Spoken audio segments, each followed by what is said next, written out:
ನಾಳೆ ದಿನ ಚಿತ್ರದುರ್ಗದಲ್ಲಿ ಹಿಂದೂ ಮಹಾಗಣಪತಿಯ ವಿಸರ್ಜನೆ ಕಾರ್ಯಕ್ರಮ ಇದೆ.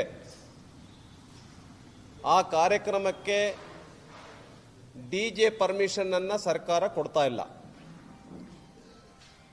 ಮತ್ತು ಡಿಜೆ ವ್ಯವಸ್ಥೆಯನ್ನು ಮಾಡ್ತಾ ಇರತಕ್ಕಂಥ ನಮ್ಮ ಚಿತ್ರದುರ್ಗದ ಕಾರ್ಯಕರ್ತರ ವಾಹನಕ್ಕೆ ಡಿಜೆ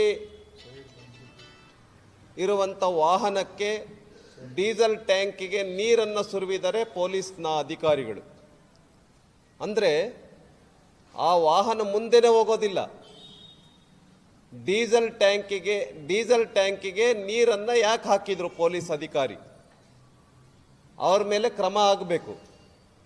ಮತ್ತು ಚಿತ್ರದುರ್ಗದಲ್ಲಿ ವಿತ್ ಡಿಜೆ ನಾವು ಪ್ರೊಸೆಷನ್ ಹೋಗೋದಕ್ಕೆ ಪ್ಲಾನ್ ಮಾಡಿದ್ದೇವೆ ಚಿತ್ರದುರ್ಗದಲ್ಲಿ.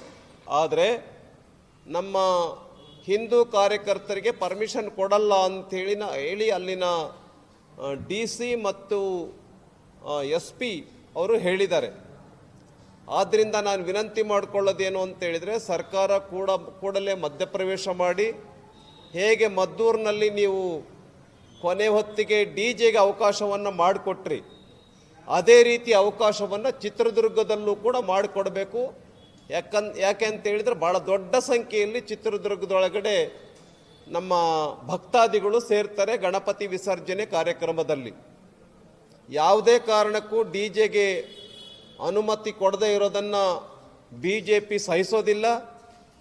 ನಮ್ಮ BJP ನಾಯಕರು ಕೂಡ ಅದರೊಳಗೆ ಭಾಗವಹಿಸ್ತಾರೆ.